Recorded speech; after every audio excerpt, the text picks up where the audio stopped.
Hello guys, welcome back to Shiva Vibes. Hanuman director Prashanth వర్మపై and hero తేజపై ఇప్పుడైతే అసలు మామూలు కాంట్రవర్సీ జరగడం లేదు భయ్య. ఆ కాంట్రవర్సీలోకి ఇప్పుడు ఎన్టీఆర్ని కూడా లాగేశారు.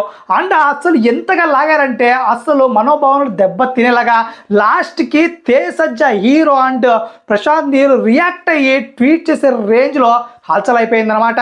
అసలు ఏ లెవెల్లో ఇరికిచ్చారంటే తేజ అండ్ ప్రశాంత్ వర్మ అకౌంట్ నుంచి ట్వీట్లు చేస్తారనమాట.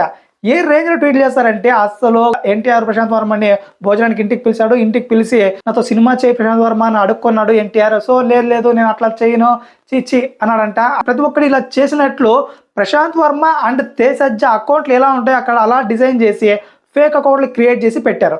సో దీనికి వెంటనే తేజ రియాక్షన్ ఇచ్చి వెంటనే ట్వీట్ చేశాడనమాట. ఇట్లాంటి వాటిని నమ్మొద్దు, అందరూ భోగి మంటల్లో వేయండి ఇలాంటి ఫేక్ అకౌంట్స్ని అని.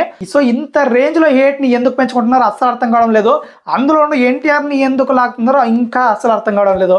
ఇప్పుడు గుంటూరు కారంకి హనుమాన్కి పెద్ద యుద్ధమే జరిగేటట్లుంది. ఇక్కడ గుంటూరు కారం వాళ్ళు బుక్ మై షోలో చాలా ఫేక్ ఓట్స్ వేస్తున్నారనేసి సైబర్ క్రైమ్కి రిపోర్ట్ చేసి కేసు వేశారనమాట. సో ఇప్పుడు చూస్తే చాలా మంది అది ప్రశాంత్ వర్మ పైనే కేసు వేశారు. సో ప్రశాంత్ వర్మనే మెయిన్ అక్యూజ్ అనేలాగా రుదుతున్నారనమాట సోషల్ మీడియాలో అయితే. సో మెయిన్గా ఎందుకు కారణం అంటే స్వయంగా ఒక ఇంటర్వ్యూలో ప్రశాంత్ వర్మ చెప్పేశాడు, మాకు హిందీలో పిఆర్ టీవీని పెట్టుకున్నాం, మనము ఇక్కడ తెలుగులో అన్ని చోట్ల కూడా పిఆర్ టీవీని పెట్టుకున్నాం. సో ఎందుకంటే సినిమాని డెవలప్ చేయడానికి అని పెట్టాడనమాట. దాన్నే ఇప్పుడు పట్టుకొని ప్రతి ఒక్కరు కూడా బుక్ మై షోలో కూడా ఓటింగ్ వేయడానికి ఇలా పిఆర్ టీమ్ని సపరేట్గా పెట్టుకున్నాడు ప్రశాంత్ వర్మ తన సినిమాని లేపడానికి, గుంటూరు కారంని తొక్కడానికి అని చాలా ఆన్సర్ చేస్తున్నారు భయ్య. అస్సలు మహేష్ బాబు దాకా ఎందుకు భయ్య, అస్సలు త్రివిక్రమ్ని టచ్ చేసేంత సీన్ ఉందా, ఆయన సినిమా టచ్ చేసేంత సీన్ ఉందా? అంత సీనే లేదు. అసలు పిఆర్ టీమ్ హిందీలో కానీ ప్రతి చోట కూడా పెట్టుకోవడానికి హనుమాన్ టీం ఒక కారణం ఉంది. అదేంటంటే హిందీ ఇది చాలా చిన్న సినిమా, చిన్న రిలేటెడ్, అసలు హీరో కూడా కొత్తవాడు.